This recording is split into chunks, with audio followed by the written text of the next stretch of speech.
फातिमा शेख को हम सलाम करते हैं, प्रणाम करते हैं, श्रद्धांजलि देते हैं। आप जानते हैं कि आज क्यों जयंती पुण्यतिथि का महत्व बढ़ रहे हैं। आज हमारे सभी मान्यवर वक्ताओं ने ये बातें रखी है कि उनके योगदान को याद करना है।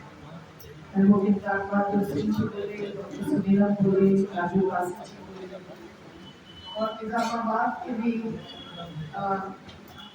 चंद्रेश भाई जैसे जो भी यहाँ उपस्थित है, और खिरियाबाद के ही नहीं पूरे निजामाबाद आजमगढ़ क्षेत्र के जो बहन और भाई है, उन सब लोगों ने आज इस मौके पर ये इतिहास न केवल परंपरा लेकिन इन सब का योगदान याद किया है। ये बहुत महत्व की बात आज देश में हो गई है। मैं तो कई बार कहती थी कि अरे क्या जयंती पुण्यतिथि में समय गवाते हैं। जो जिंदा है उनके लिए संघर्ष करो, उनके साथ निर्माण, लेकिन आज वो स्थिति नहीं है। आज हमको एक एक को याद करना पड़ रहा है। तथागत भगवान बुद्ध से लेकर पेरियार स्वामी तक, फातिमा शेख और सावित्रीबाई फुले तक, और बाबा साहब के साथ साथ हमारे जैसे याद करते हैं महात्मा गांधी जी को, जिनका कोई चित्र यहाँ नहीं दिखता है। और हम लोग गांधी जी के योगदान को बहुत मानने वाले लोग हैं। मुलायम सिंह जी जैसे सभी समाजवादी नेता भी लोहिया जी तक गांधी जी को गुरु मानते थे, उनके शिक्षक होंगे उदय प्रताप सिंह, लेकिन विचारधारा जिससे कि आर्थिक, सामाजिक, राजनीतिक परिवर्तन का एक चित्र आजादी आंदोलन से लेकर आगे तक का महात्मा गांधी जी ने रखा था, उनके देश नहीं पूरी दुनिया में आज भी ऐसी महत्ता मानी जाती है। ये भी आपको समझना बहुत जरूरी है। आपको पता होगा कि नरेंद्र दामोदर दास मोदी जी जब भी विदेश में जाते हैं तो गांधी पुतले पर जाकर पहले नमन करते हैं।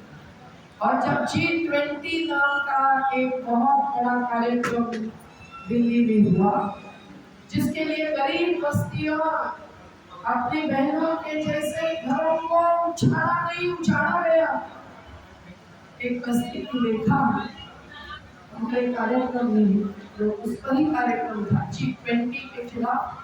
हम B20 नहीं B20 हम कई सारे उसमें बोली थी, उसको सुनाया नहीं जा रहा था, लेकिन ऐसे कई बस्तियां उन्होंने उजाड़ दी। ऐसा कार्यक्रम जहां देश विदेश के राष्ट्र प्रमुख आए थे, उनको कहाँ ले गए मोदी जी? राजघाट। और वहां गांधी जी के साथ माथा टेकने का काम कर रहे हैं। तो आप समझ लीजिए कि दुनिया आज भी जब भी मतदान भी होता है, रेफरेंडम होता है, तब गांधी जी को ही सबसे ज्यादा मानने वाले लोग हैं। ये क्यों हो रहा है? समाजवादी नेता भी गांधी जी के कौन से मूल्यों को मानते थे जिनको आज कुचला जा रहा है? इसमें कोई फर्क नहीं था काशीराम जी और मुलायम सिंह जी। ऐसे मूल्य जो सत्य और अहिंसा, ये माने। आज झूठापन को तुमने उजागर कर दिया। तो झूठ को लिखा है, झूठ को लिखा है। ऐसा एक आपने गीत सुना होगा, 15 लाख देने के बाद, 2022 तक हर एक को घर देने के बाद, रोजगार देने के बाद, सब झूठ निकल गया है। जो आज सत्ताधीश नहीं विश्व गुरु मानता है खुद को। तो इसके सामने सत्य की लड़ाई आज जरूरी है, और इसीलिए इन सभी को हम याद करते हैं उनके योगदान को। मैं नहीं मानती कि कोई भी राजनेता 100% सही होता है।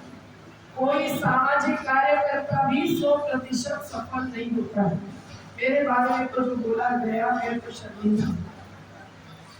अगर हम सही में इतने बड़े होते, इतने ताकतवर होते तो देश ऐसा चलने देती है। तो हम कम पढ़ रहे हैं, हम कम पढ़ रहे हैं। आज जो देश जिस रास्ते पर चल रहा है वो संविधान का रास्ता नहीं। संविधान इसलिए अपने साथ लेकर ही में चलती। कोई अगर इसके विरोध में कोई बात करे तो खोल कर पढ़ के बताते। और छोटी सी एक चर्चा हमने युवाओं के हाथ में दिया है, आपको भी दे दो कि भारत का संविधान क्या कहता है। गंभीरता से पढ़े और यह हासिल करने के लिए लड़े। किसने पढ़ा है संविधान? भाई संविधान अमर रहे, अमर रहे। फिर क्या आप सबने संविधान पढ़ा है? नहीं पढ़ा। इतना बड़ा संविधान ये अंग्रेजी में ही नहीं, हिंदी में मिलता है, मराठी में मिलता है, लेकिन सब लोगों ने पढ़ा नहीं। पर उस संविधान में जो मूल्य थे उन मूल्यों को ही कोई इस मूल्य को, कोई उस मूल्य को मानकर जब चलता है राजनीति, तब हम उनको सलाम करते हैं। आज हम फातिमा शेख को क्यों याद कर रहे हैं? सावित्रीबाई फुले और